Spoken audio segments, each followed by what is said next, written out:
We are getting more details about that U.S. strike on a Venezuelan speedboat the administration says killed 11 people on Tuesday, and many of those details only raise more questions. According to the New York Times, Pentagon officials were still working Wednesday on what legal authority they would tell the public was used to back up the extraordinary strike in international waters. That is so extraordinary, it's out of step with even the worst American administrations. I mean, the Bush White House after 9/11 had a whole written legal pretext that they developed for kidnapping and torturing terror suspects. It was a terrible pretext. It was a fig leaf. But they took the need for a legal narrative more seriously than this administration. And it gets worse. A former senior federal law enforcement official told the Times it was unusual to have 11 people manning a vessel that could easily be crewed by 2 or 3, especially since traffickers are always trying to maximize the amount of cargo space devoted to carrying drugs, not human beings. In this former official's opinion, it was more likely the vessel was carrying migrants on a human smuggling run. It would be impossible to know for sure, however, given that any evidence of drug smuggling was destroyed in the attack. So, did the United States just kill 11 drug runners via essentially summary execution, or did we kill 11 migrants via summary execution? Hard to say without evidence. And you can't look to Venezuela for answers. The government spokesman there is saying the video is just fake, that Trump and Marco Rubio and Pete Hegseth have been sharing an AI fabrication. And there's kind of the point. I mean, no one should take the Venezuelan government's word for it, a country led by a strongman with little regard for the truth or human rights. You can't trust the word of a government like that, whether it's Caracas or Washington, D.C. Spencer Ackerman's a Pulitzer Prize-winning national security reporter, author of the Forever Wars blog, and he joins me now. You have been covering strikes by the U.S. government under some putative war authority of some militant or combatant group for 20 years now, more. I have too, not as closely as you have. This one still feels to me like it is way out past the frontier of what we've seen. Yeah, this was murder. This was murder on the high seas. The United States military carried out an illegal order.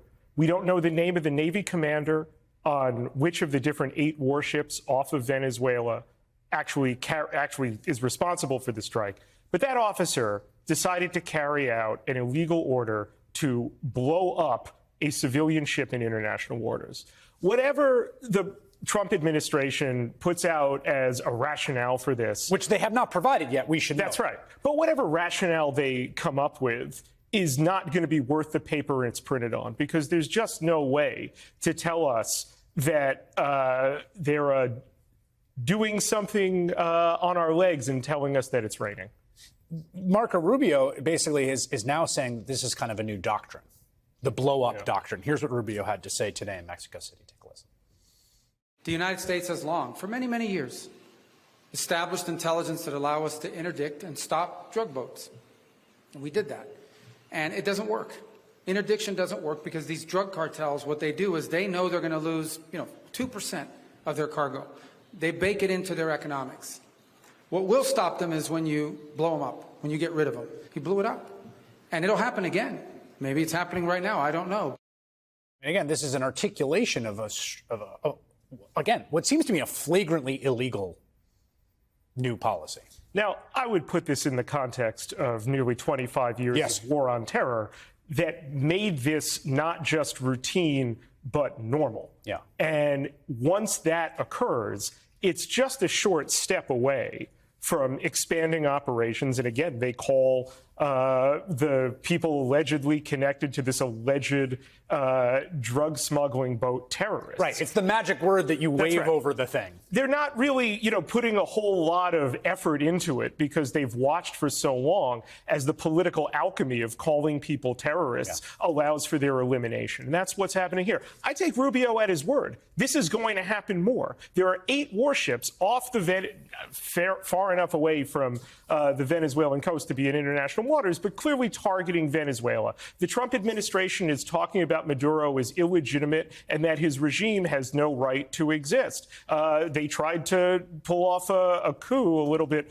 They at least planned for one. Yeah, at least that in the first administration. I would not be surprised if ultimately what we see is either some miscalculation that leads to a wider conflict or an outright attempt to kill Maduro. Well, today we got word that there was some Venezuelan fighters that flew over, I believe, one of those naval ships. That's right. I mean, again, there's a reason that aside from domestic law and international law, that blowing up civilian votes in international waters is not a thing that anyone wants to encourage, because that is a way that you get to war, right? Like this, I mean, the Lusitania quite famously is with World War I. Like, so it also seems to me that we could be ending up in a situation in which this gets very out of control very quickly.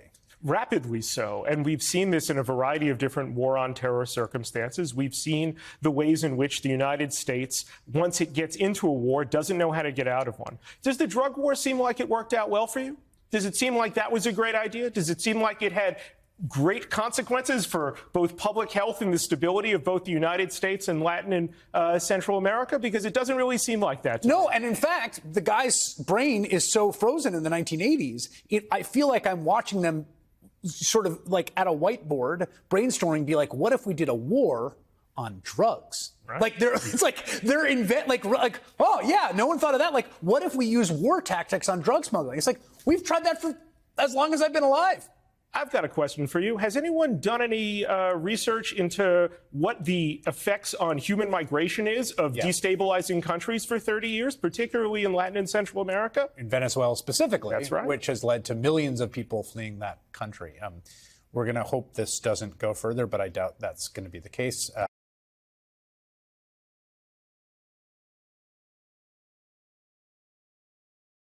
Some troubling developments in the last 96 hours as 4 of the most senior people in the executive branch have signaled that they and the U.S. military are above the law as long as they do whatever is in Donald Trump's wishes. This isn't hyperbole. On Tuesday, the U.S. surveilled a boat until it entered international waters and then conducted a military strike on that boat. The administration says the boat was carrying drugs from Venezuela, with the final destination for those drugs being the United States. The administration claims 11 people were on board, people it describes as narco-terrorists. Importantly, those people were not given a chance to surrender. They were apparently identified, determined to be guilty, sentenced to death, and killed with no court of law, no administrative tribunal, no authorization of the use of military force. The administration has not offered any evidence to back up any of its claims about the boat or its occupants or what it was carrying. We're all just meant to take their word for it. As for legal justification for the shocking use of military force, it's been astonishing in its flimsiness and seeming disregard for both domestic and international law. Instead of interdicting it on the president's orders, he blew it up. And it'll happen again. It's a war. It's a war on killers. It's a war on terrorists. We're not just going to hunt for drug dealers with the little fast boats and say, oh, let's try to arrest them. No, the president has said he wants to wage war on these groups. President Trump is willing to go on offense in ways that others have not been. It won't stop with just this strike. Anyone else trafficking in those waters who we know is a designated narco-terrorist will face the same fate. I mean, the legal authority, and I want to talk about these kids, is that there are people who are bringing literal terrorists who are bringing deadly drugs into our country, and the President of the United States ran on a promise of stopping this poison from coming into our country. Hey, here's the thing. Drugs are bad. Drug dealers are bad. Terrorists are bad. You know what else is bad? Unchecked power. Use of our military without proper authorization. The determination that people should be subject to death without due process of law outside of willing participants in a war. And what's also bad is conducting extrajudicial killings of foreign citizens via military strikes in international waters, with the legal justification being a campaign promise, according to the vice president. Quote, Trump is willing to go on offense in ways that others have not been, end quote, says the defense secretary. Who cares if the reason no one else is willing to do it is because it's illegal? We're going to blow them up instead of arresting them and trying them in a court of law because we're waging war, says the Secretary of State. Again, let's be clear. Drugs are bad, drug dealers are bad, terrorists are bad. But there has been no declaration of war from Congress. None has even been asked for. We used to have debates over presidents conducting military strikes or going to war about whether Congress needed to be consulted before or after, and usually those debates had something to do with imminent threats with super high-value targets, not a boat in the Caribbean. We're now simply skipping over all of that because Donald Trump decided that we'll skip it. The administration is betting that most Americans won't care if this is all against the law because we've got no affinity to the people who died in that boat. Seems unlikely anyone's going to take to the streets to defend drug smugglers. As Rubio also said this week, quote, these are not stockbrokers. These are not real estate agents. I wish we had some proof of that. From allegation to action, guilty as charged, case closed, due process be damned. During the signing of a paper that pretended to rename the United States Department of Defense to the Department of War on Friday, Pete Hegseth read a poem of sorts in which he said explicitly that the rule of law is no longer primary. At your direction, Mr. President, the War Department is going to fight decisively, not endless conflicts. It's going to fight to win, not to lose. We're going to go on offense, not just on defense. Maximum lethality, not tepid legality. Violent effect, not politically correct. We're going to raise up warriors, not just defenders. We're going to set the tone for this country. America first, peace through strength, brought to you by the War Department. We're back. Maximum legality, not tepid maximum lethality, not tepid legality. Violent effect, not politically correct. It's not quite Lin-Manuel Miranda, but those were his exact words and wording, brought to you by the brand new War Department. Vice President of the United States went even farther yesterday on social media, writing, quote, killing cartel members who poison our fellow citizens is the highest and best use of our military, end quote. To which a user pointed out, quote, killing the citizens of another nation who are civilians without any due process is called a war crime. The Vice President didn't at that point take the advice and just walk away. He responded, quote, I don't give a shit what you call it. Wow. We talk a lot about war crimes here on Velshi, committed both in the past and in the present, in places like Ukraine, Sudan, Gaza, Israel. And now the Vice President says he's okay with America committing war crimes. Vice President of the United States, the Defense Secretary, the Secretary of State, they're softening us up for more. Is it now a stretch to go from the extrajudicial killing of another country's civilians, so-called narco-terrorists, to doing something similar to Americans whom the administrations deem bad without due process? And it is going farther. Yesterday, the president posted on social media this AI-generated image threatening military action in Chicago, depicting himself as Robert Duvall's character from the Vietnam War movie Apocalypse Now and rebranding it as Shypocalypse Now, with military helicopters flying in the back of him and a city on fire. Along with that quote, Chicago about to find out why it's called the Department of War. Joining me now is Ben Rhodes, co-host of Pod Save the World, MSNBC political contributor, author of After the Fall, The Rise of Authoritarianism in the World We've Made. Rhodes, importantly, served as the Deputy National Security Advisor to the former President Barack Obama. Ben, great to see you. And you do come with a great deal of specific experience, but any American of a certain age knows that there are rules, even when it comes to military, even when it comes to the war on drugs, and even when it comes to somebody you think might be a terrorist. Yeah, I mean, they're very clear domestic and legal rules for when you use force like this, right? I mean, there were debates in the Obama years, which you kind of alluded to there, Ali, about the targeting of al-Qaeda with drone strikes. Now, those are important debates to have, but the reality is that Congress had passed a law authorizing the use of military force against al-Qaeda in self-defense after September 11th. And so that was the domestic legal basis. And then that is the basis that the United States made internationally its argument that we are in a war of self-defense against al-Qaeda that attacked us on September 11th. Now here, we see no effort. It's not like they're putting out a legal basis that has holes in it.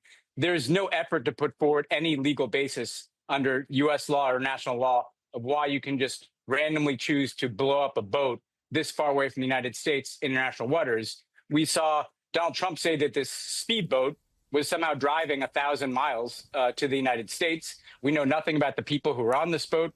We've heard them called terrorists, which is what authoritarians always call their enemies, but we don't know what terrorist activities these people were engaged in.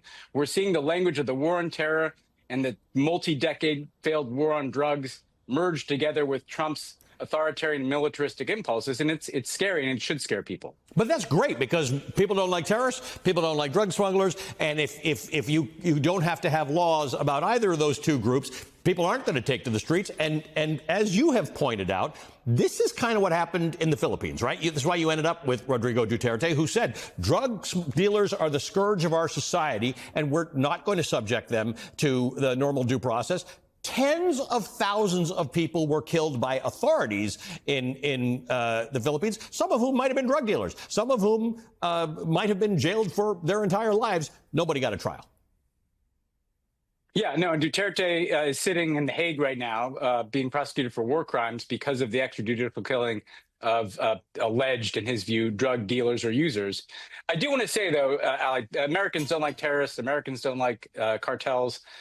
There are other things Americans don't like. They don't like endless wars. Donald Trump promised us that he was going to end these wars. He promised his supporters that he was going to be the guy that put an end to the forever wars that the United States is fighting. Now, we've already seen him expand those wars. We've already seen him bomb Iran. And now we see him bringing forever war tactics to our own hemisphere. And if you really think, if he's committed, as Pete Hegseth said, to quote unquote defeating this drug infusion in the United States, you really think that's something that's going to be achieved on a short-term time frame? How many boats are going to be blown up? And we've seen where the logic of this kind of thinking goes, Ali. Well, the drugs are actually coming from Venezuela, and Nicolas Maduro is the president of that country. And they've already said that they see him as kind of the leader of the cartel. They don't even explain their basis for that. We could end up in a war with Venezuela, Yes. which is a really big country, where Maduro has been recruiting millions of people to resist an American invasion. We could have this kind of militarized presence in Latin America again, and maybe Donald Trump really does want to take over the Panama Canal. We know that war gives presidents greater powers. We know that this government has argued under the Alien Enemies Act that we are at war with Venezuela, and that is the basis for deporting people to a gulag in El Salvador. So we could see them weirdly use the war with Venezuela or Trinidad and Tobago or whoever they say we're at war with as the basis for seizing more power here at home to deport people. Yes. Wake up. This is what they've been telling us they're going to do. This is what they are doing. They're posting AI images about invading an American city. This is all happening clear as day, Ali. And I think, sure, Americans, some people might want to get behind the rah-rah-rah notion that we're blowing up a boat with drug dealers on it, but they tend not to like where this leads. And Yes. Donald Trump got elected president in part because they don't like it. And this isn't you and me being hyperbolic about this. Donald Trump connected all the dots for us, right? If Donald Trump hadn't posted the AI thing about Shypocalypse Now, I love the smell of deportations in the morning, in the same 96 hours that Marco Rubio said we could have stopped this boat, but we decided not to. They wanted to blow it up. And Pete Hegseth bragged about 11 bodies at the bottom of the sea. And J.D. Vance said, I don't give a shit about war crimes. Donald Trump did all the heavy lifting for us. He said, and now we're coming for you, Chicago. Yeah, I mean, it's not hyperbolic because it's happening, Ali. I mean, and look, you've got the vice president bragging about, you know, it doesn't give an S if it's war crimes. Well, you know, as you've said, you've covered war crimes all around the world. And one thing that you learn everywhere is that one war crime with impunity tends to beget another war crime. And this administration is feeling absolutely no pushback from the United States Congress or from anybody, really, in the way in which they're using force. Donald Trump doesn't even feel political pressure from his own base that is uncomfortable with some of this stuff in renaming it the Department of War.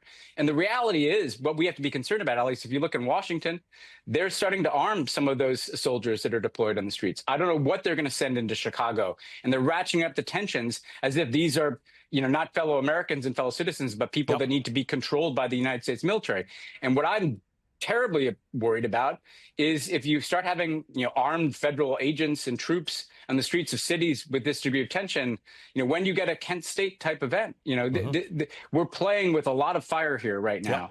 And there's no sign from Donald Trump that he's going to do anything other than escalate the use of the United States military to serve his own personal interests, whether it's in terms of blowing up boats in the Caribbean to build a narrative around cartels that serves his purpose, or whether it's the use of the United States military and blue city after blue city. And we've already seen Los Angeles, Washington, Chicago, what happens in New York if Zohran Mamdani is elected mayor. These are the kind of questions that we need to be asking now so that we're not surprised after the fact that we've seen this kind of creeping militarization of the Trump presidency.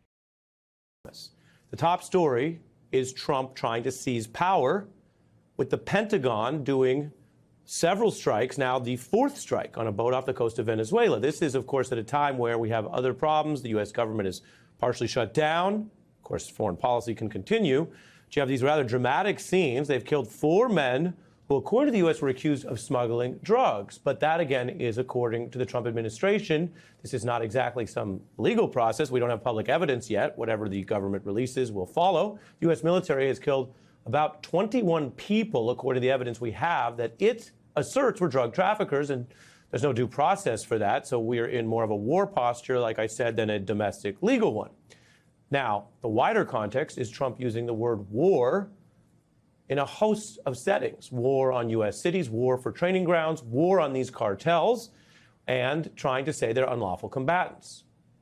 Now, the wider context is the big problem here.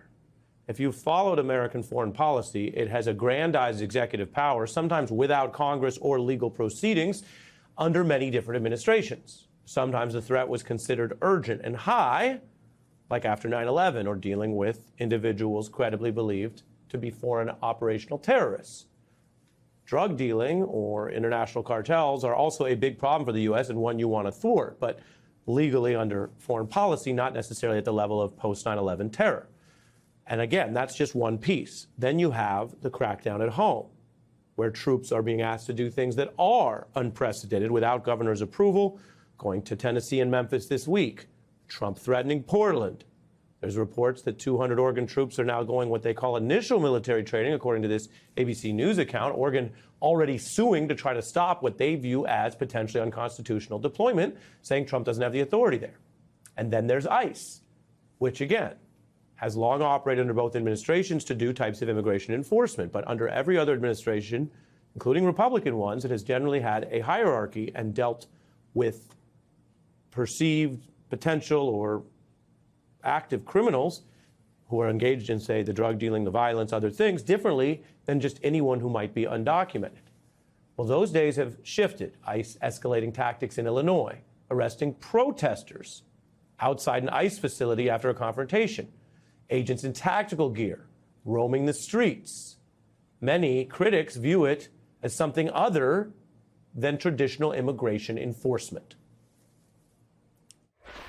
It is ICE's responsibility to respect and uphold our First Amendment rights.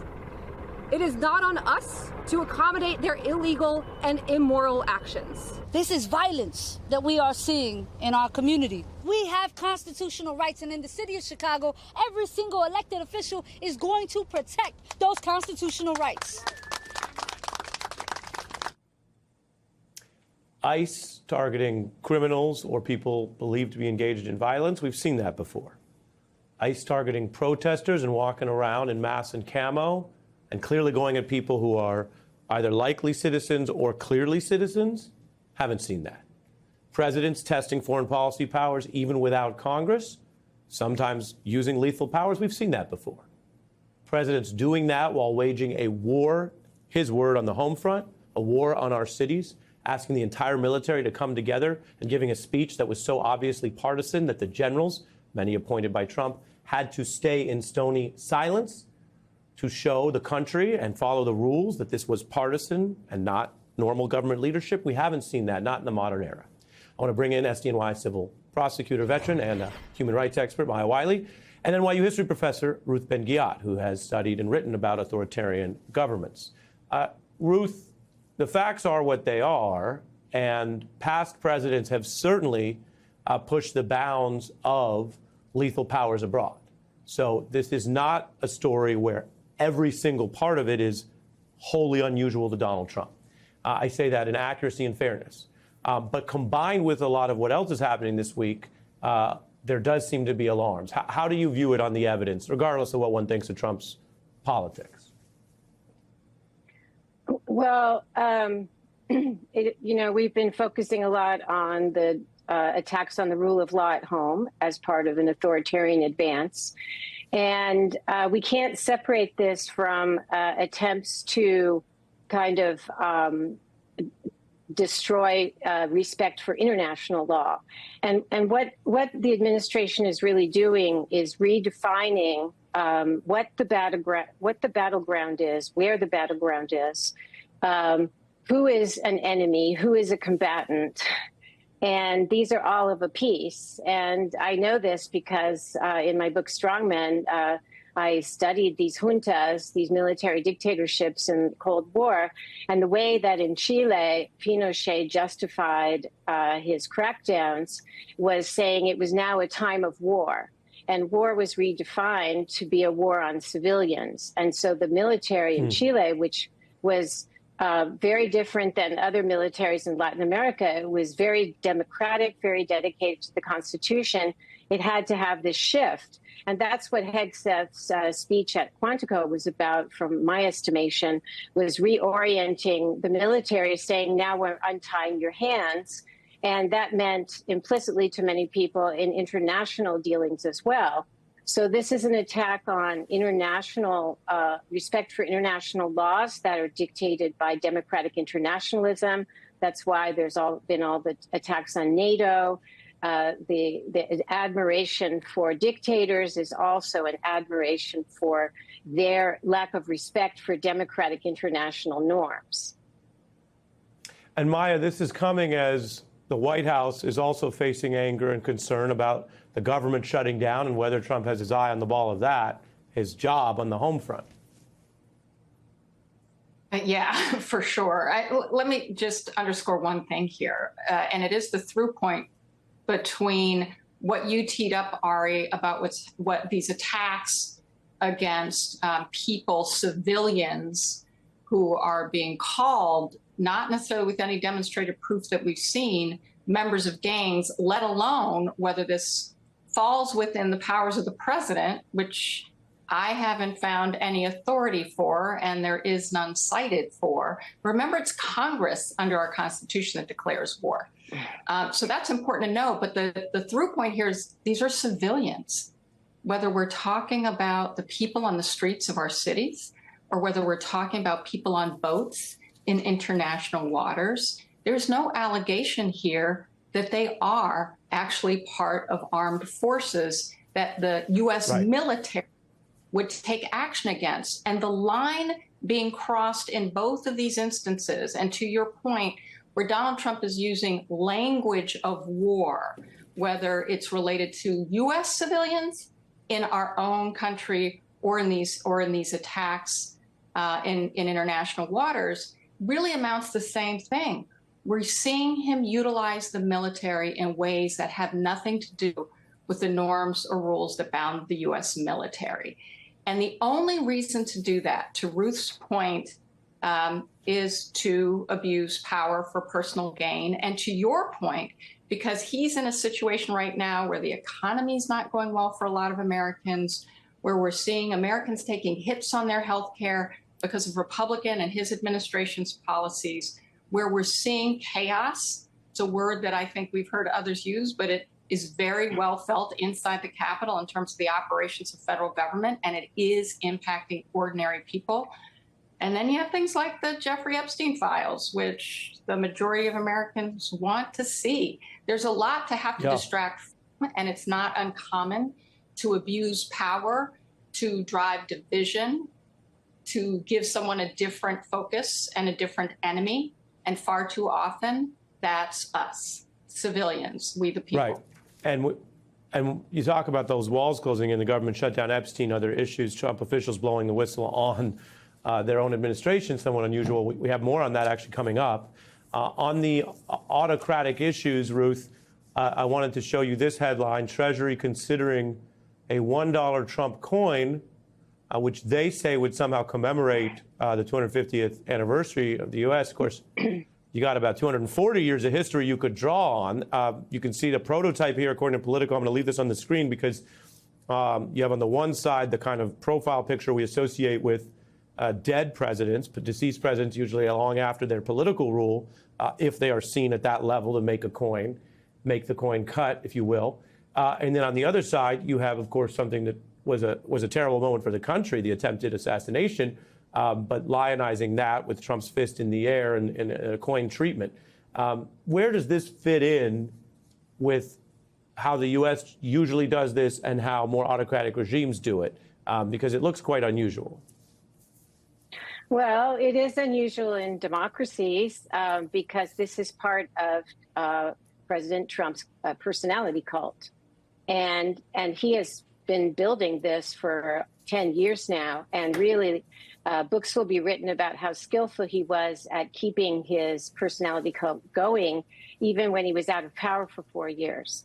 And so now he is, very open about being an autocratic, a strongman. So that's why we also have giant pictures of his face on government buildings, looks like North Korea or classic dictatorships. And so why not have a coin that immortalizes him as well? And it's his, the posture of the fighter, the rogue. And so, this is of a piece what we're discussing, that this is somebody whose way he operates is to be a fighter and to declare war and to think of everything as either he wins or else. And so the coin is about that, coming back with the fist raised, and now declaring war on America, and that includes American civilians.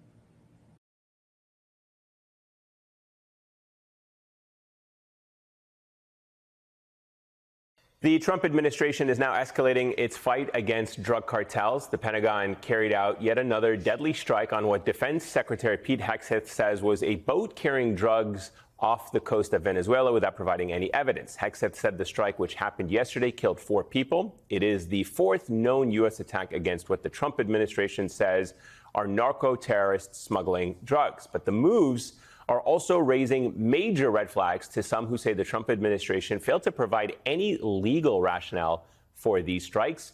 Joining us now, former Army Captain Margaret Donovan. She is a former assistant U.S. attorney and Army lawyer who has deployed to Iraq and Syria. She is now in private practice and a visiting lecturer, at Yale Law School. No one better to talk to about the legality of this. Just give me a sense of how you read this from a legal vantage point. What authority does the president have to carry out strikes? But more importantly, when the administration is not providing any evidence, not briefing members of Congress, not seeking specific authorization, and using this kind of ambiguous term, narco-terrorists, to kind of sneak it into the broader war on terror, which has its own legal problems. What do you make of all of this? Sure. I mean, I think the answer is actually quite simple. He has no domestic or international legal authority to conduct these strikes. And when you don't have domestic or international legal authority to conduct these types of strikes, what you are doing is murdering people. And that is a real problem. I think, to your point about labeling these individuals narco-terrorists, it seems like somebody is advising Hegseth or the president that if you call these groups domestic terrorist organizations, suddenly you're allowed to kill them wherever they are. That is not true. That is not an authority that you get when you designate somebody or a group of people as a terrorist organization. So what you're left with is just unauthorized killing, and that could leave people subject to criminal prosecution in the United States or a court-martial, depending on who is actually clearing these airstrikes. Could you talk about that a bit, about the process? You were a JAG officer in Iraq and Syria. Can you talk about the process that goes into authorizing one of these strikes on an enemy combatant, which these are not defined as enemy combatants, they are narco-terrorists? Yeah, of course. Narco-traffickers, rather. So first of all, before you even go on a combat deployment, you go through training. You learn the rules of engagement. You learn about something called a declared hostile force, right? So you have something or a group of people, an entity that is engaged in armed hostilities against the United States, and you learn about when and where and how you can engage that enemy. And so when you actually go into country and we're working in a strike cell, for example, I worked in one in Baghdad and I worked in one in Syria. You're in basically a centralized room where there are a lot of different people that are involved in a strike. You have somebody who's maybe clearing airspace. You have somebody who's giving you intelligence. You have somebody who's talking to either the unmanned aerial vehicle operators, the drone operators, or the aircraft. And then you have a lawyer and a strike authority, the person who's actually authorizing that strike, right? So there's a lot of analysis going into a strike before you actually execute. But the upshot of all of that is that you are there based on international authority or domestic authority to be engaged in hostilities in that country, right? That is your legal cover for conducting airstrikes. And you don't have that here, right? You have sort of this patchwork of what I think the administration thinks is legal authority, calling something a domestic terror organization, saying that somebody's a narco-terrorist, but that's not actually authority. And so that's the problem here. One, I think, significant tell here is that Maduro was indicted, right, under Trump 1. So the Trump administration has already said Title 18, the penal code, the federal criminal courts, that's the way we deal with drug trafficking, with narco-terrorism, right? And then you step back a little bit and think, all right, let's just pretend that the people on these boats were actually drug traffickers, right? Even in America, drug trafficking is not a capital offense. So how do we make that jump that we could have a drug trafficker in America who isn't even subject to a capital offense to whoever is on these boats? And that gets to the other point that you made, which is that we have no information, right? We have almost no transparency as to who these people were.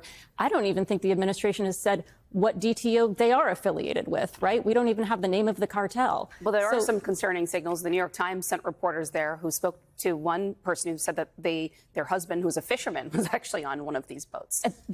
I did not learn that, but that's exactly what I was afraid of, right? I mean, you're going to have families coming out of the woodwork and saying, my family member was on that boat. And so that is something that should be really concerning to people that are working in these strike cells. You do not have legal cover, and you have a really big problem if you start realizing that there are families, there are other people associated with the victims of these strikes who are going to come out of the woodwork and who you better hope not seek legal action against people in America for this. The U.S. military struck down a small boat off the coast of Venezuela yesterday that it accuses of trafficking narcotics.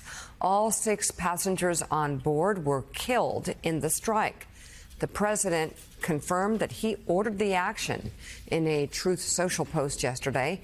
This video of the strike accompanied President Trump's post. You can see the small boat appearing to be stationary in the water as it was hit by the U.S. military strike. This is the administration's 5th deadly strike in the Caribbean since September, killing more than 24 people. The president wants to treat alleged drug smugglers as unlawful combatants who can be dealt with using the military. But he's getting pushback on that, even from some members of his own party. Here is Republican Senator Rand Paul of Kentucky denouncing the strikes last week. The Coast Guard, when they interdict boats, it's a common thing off the coast of Miami and California. Yeah. About 25% of the time, the boat that they board doesn't have drugs on it. So they have made an error, but they don't kill them. But we've blown up 4 boats now, and if the percentages hold true, did one of those 4 boats not have drug dealers on it? If they all had drug dealers on it, the first 11 they killed, what were their names? What was the evidence linking them to being part of a gang? So I think there's a lot of unknowns here, and I don't think you can have a universal Coast Guard policy of just blowing up boats before they're interdicted. That's Republican Senator Rand Paul. Jonathan Lemire, he's right that no evidence has been produced from the Pentagon, from the White House, not just to the public, but even to these senators. A group of senators tried to pass a resolution restricting these strikes, certainly without first making the case for them. That did not pass. So it appears Donald Trump, the president, goes out and celebrates these. They release the video every time it happens. They say the people on the boats were narco-terrorists. That's a good thing. Drugs not coming to America. But they're just, as the senator, the Republican Senator Rand Paul and others have been saying, they need some evidence of why and what authorization they're using to do this. The president signed a secret memo this summer authorizing the Pentagon to carry out these sort of strikes. That memo still not released. As noted, there's been no evidence supplied, no identities of these people who are now dead. They have suggested they are members of a terrorist group, drug dealing terrorist group, and that's their justification internally for doing this, but there's been no legal matter, no legal process, and there are many people who, Republicans, Democrats alike, who think these are extrajudicial killings right now, that there is no legal basis for it.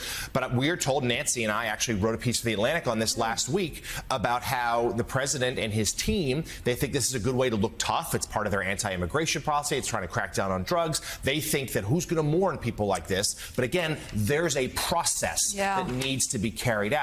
And we should note there are some real Venezuela hawks in the administration, including the Secretary of State. And there's a sense that this is sort of a testing, a probing of military actions in that part of the world that eventually could lead. President has not ruled out an eventual strike in Venezuela itself, potentially in the name of trying to force regime change there. So this is a major storyline to watch. The pace of these strikes only picking up.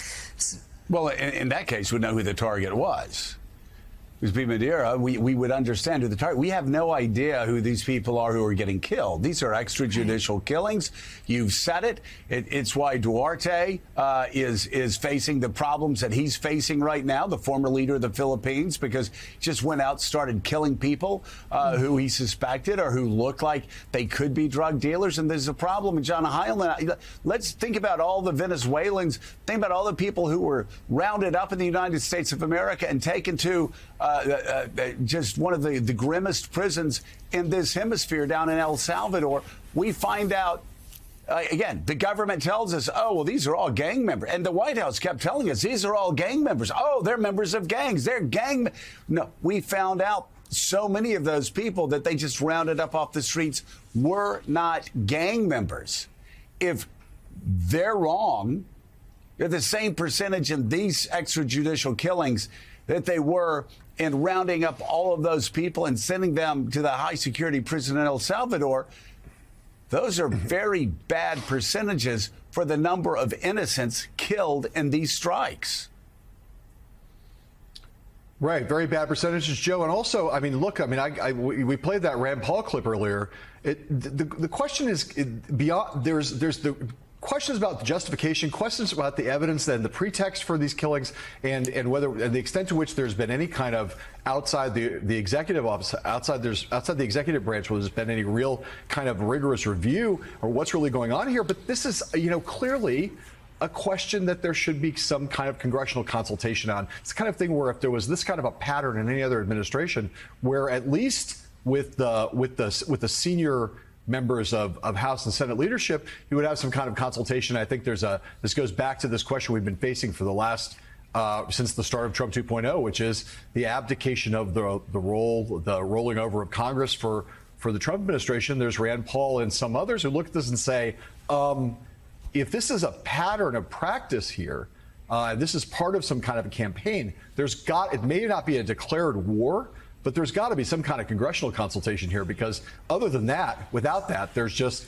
the president, the administration acting essentially on its own with no oversight and no kind of accountability whatsoever.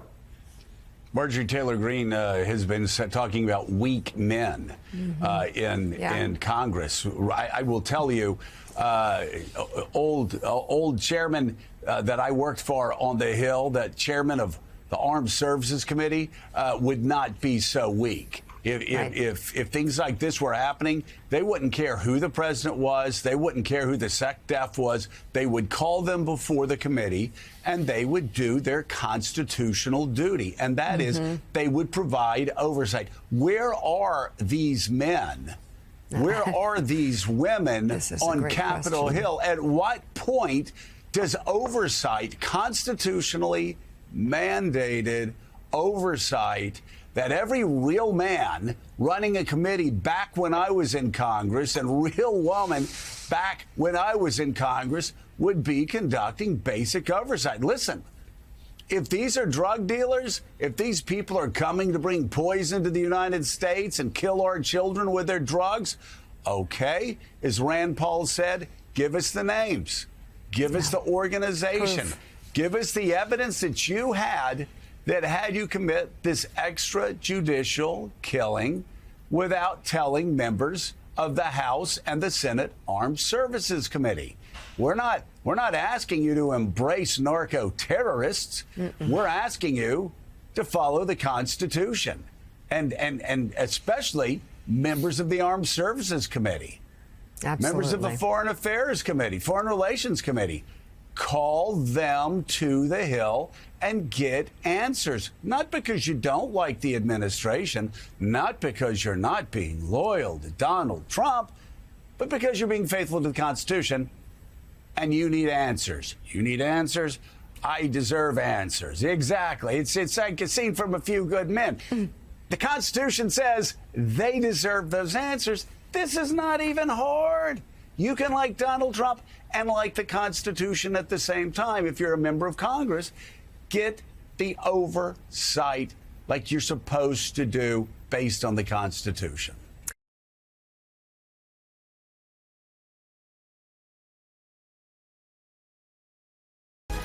Good evening and welcome back to the Weekend Primetime. I'm Ayman Mohideen along with Elise Jordan, Antonio Hilton, and Catherine Rampal. We begin this hour with President Trump escalating his attacks off of the Venezuelan coast. Today, Defense Secretary Pete Hegseth posted a new video on X of a strike on a vessel he claims was affiliated with a designated terrorist organization and operating in the U.S. South Command area of responsibility.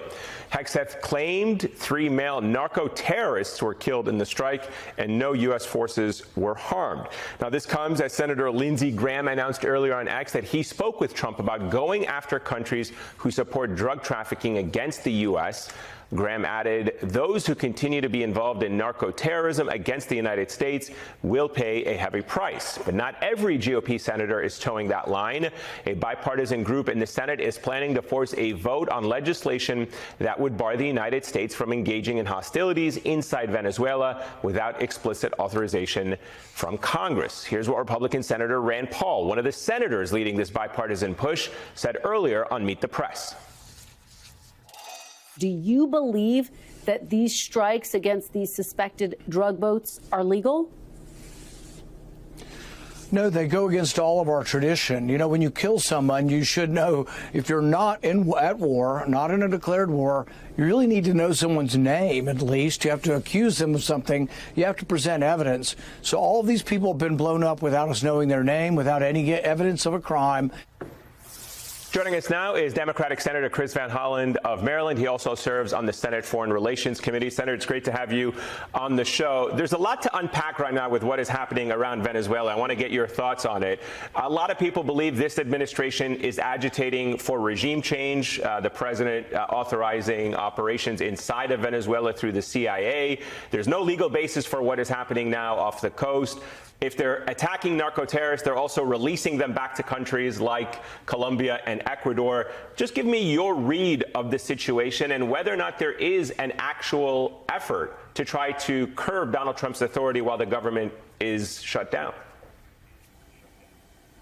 Well, it's good to be with all of you. Look, Senator Rand Paul is spot on. He's exactly right here. There's no legal basis for President Trump to be taking these actions. These are extrajudicial killings. We just heard from the president of Colombia that one of the strikes in late September killed a fisherman, an innocent fisherman. So this is a lawless president at home and also overseas. The answer to your question is we will be having a vote, not this coming week, probably the next week, on a war powers resolution saying that the president cannot essentially go to war and try to take out the Maduro regime without authorization from the Congress. And Senator Paul is part of that, as are some Democratic senators. I strongly support this effort. I would hope Republicans would vote to uphold congressional authorization and war powers, but so far they've been a rubber stamp for Donald Trump. Senator, one of the other things that Rand Paul said in that clip we just played was, so all of these people have been blown up without any of us knowing their name. Would you back a statutory 30-day mandatory ID disclosure requirement after each strike?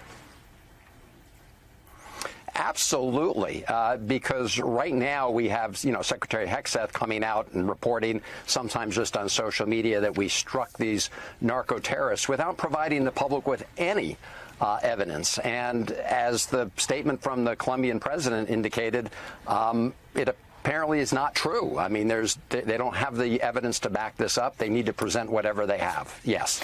Senator, will any legislation include a war powers resolution? Will it include language specifically barring the use of American troops in Venezuela? Well, I would certainly support legislation barring American troops in Venezuela. If the war powers resolution were to pass, that would trigger all sorts of other reporting requirements. I would certainly support putting that forward. Some of us are talking about it right now, and I do hope that you'd get support large numbers of Republicans to vote to say no American boots on the ground in Venezuela. As you indicated earlier on the show, Trump, he blurted out the fact that he'd signed this secret, not so secret, authorization to go after Maduro. So we know what their goals are. And there's no justification for trying to take out the Venezuelan government without congressional authorization. And has there been any change with Congress being briefed? Because I know there was supposed to be some briefing about this kinetic activity in the Caribbean, but the briefing was canceled. Has there been any additional disclosure from the Trump administration about what are the rules of engagement and civilian casualty assessments, so to speak? Yeah, to the best of my knowledge, no. Certainly the Senate Foreign Relations Committee has not received that briefing. I don't believe the Senate or House Intelligence Committees have received that briefing. And it just goes to underscore your point and the point that we're making, which is that this is an administration that's just going around killing people, literally blowing people out of the water, without any accountability or any kind of transparency. And that is a recipe for continued lawlessness. It's no longer surprising, unfortunately, because we've been seeing this since the beginning of this year.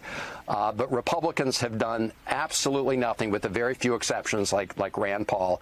On the Senate Foreign Relations Committee, we haven't even had a hearing on the question of the war powers and Venezuela. Senator, I want to turn now to the Middle East. Just days ago, Americans were celebrating a ceasefire. We heard a lot of talk from world leaders about their hope for a lasting peace. And now the headlines, the reports coming out of Israel and Gaza, it appears the ceasefire may be falling apart, that Israel is blocking aid to the people of Gaza who so desperately need it. Hamas alleging that at least 24 people have been killed. What are we to make of this, and what role is the United States supposed to play now in ensuring that this ceasefire, this lasting peace, is possible again? Well, you're absolutely right. It's very fragile. You had Donald Trump there in Egypt with the big sign behind him saying peace. But we're a long way from sustainable peace. And if we're going to have any chance of succeeding in the longer run, the United States is going to have to remain involved to keep all the parties' feet to the fire to make sure that the agreement is complied with. And of course, we're still in the very early stages of this. We haven't gotten to the second stage of the agreement, and that in many ways gets even harder. But, I remember when, George Bush was on that aircraft carrier with the sign "Mission Accomplished" behind him during the Iraq War. This is an example of what's happening now on the ground. There's an example of the fact that you got to stick with this. You can't sort of pop the champagne bottles before you really have sustainable peace. And the situation in Gaza, as you know today, is still a place of total wreckage, devastation, and death. And so we've got a long, long way to go. I want to get your thoughts on this exchange that the president had with Fox Senator about disarming Hamas. Take a listen to it, and I'll get your thoughts on the other side. Do you believe they really will disarm? Well, they promised they would. They said they would. If we have to, we'll disarm the U.S. Well, whether it's me or the U.S. or it's, a proxy, could be Israel, with our backing, we won't have boots on the ground. There's no reason to.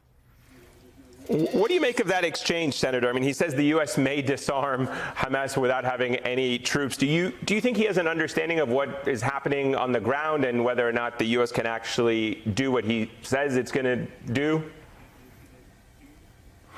Eamon, I don't think the president has ever really had a very good idea of what's happening on the ground in Gaza, or what it will require for his sustained involvement if we're going to make sure the ceasefire holds. And of course, the next step is where the president's going to be really needing to put pressure on the parties, especially on the Netanyahu government, when we're talking about establishing Palestinian governance and having that bridge between Palestinian governance in Gaza and the Palestinian Authority in the West Bank. We have a long, long way to go here, and we will be finding out whether or not the president and his team were actually serious about the 20-point document, or whether they, in the end of the day, were just looking for that first moment. Look, I'm glad we have a ceasefire. I'm glad the hostages, the living hostages, have been returned. All of that is good, but we will be condemned to a very dark future if the president doesn't really get involved on a sustained basis here in his team. Senator, I have one quick question I want to sneak in about Russia, Ukraine. Trump recently mentioned selling Tomahawks to Ukraine and then walked it back. Is that something that is seriously on the table, and is that something that he can actually do without Congress?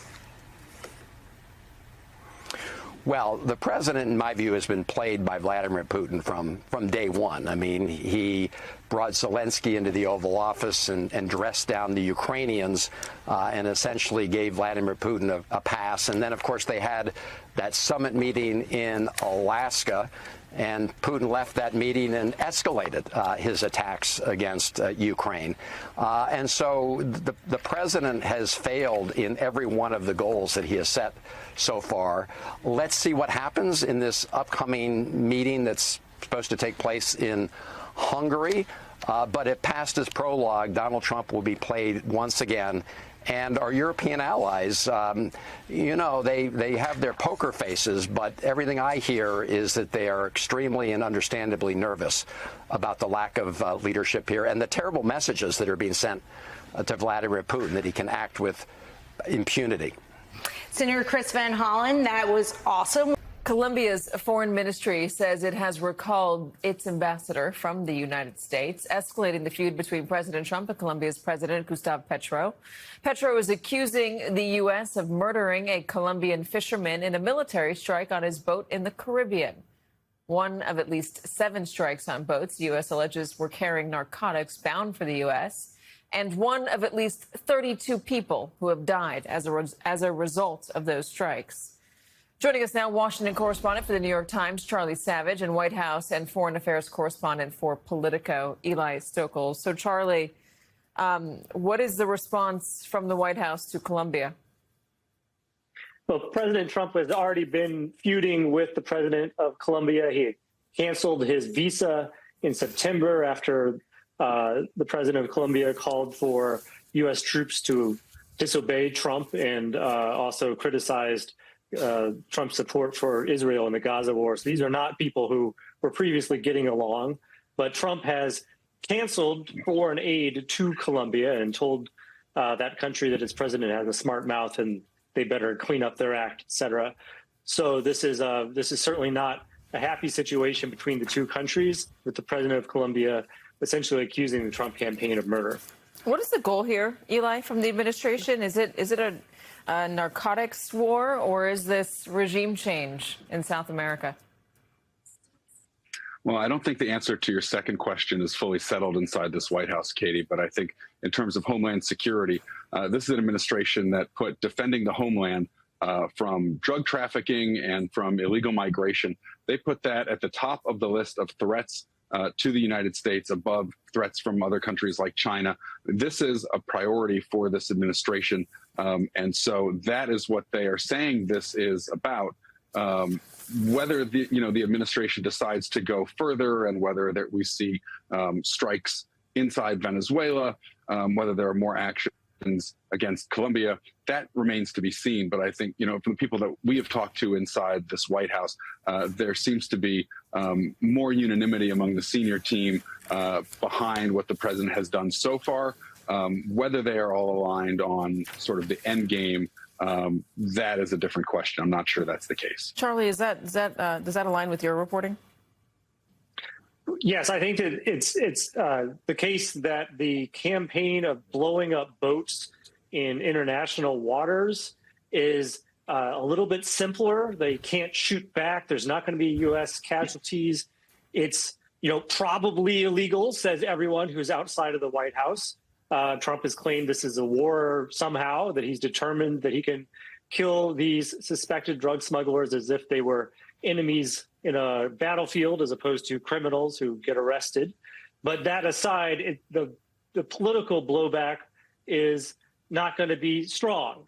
And if they do go into a regime change war or land operations in Venezuela, we've been talking about Colombia, but really the writing on the wall is that they're interested in knocking out Maduro in Venezuela, as Eli was alluding to.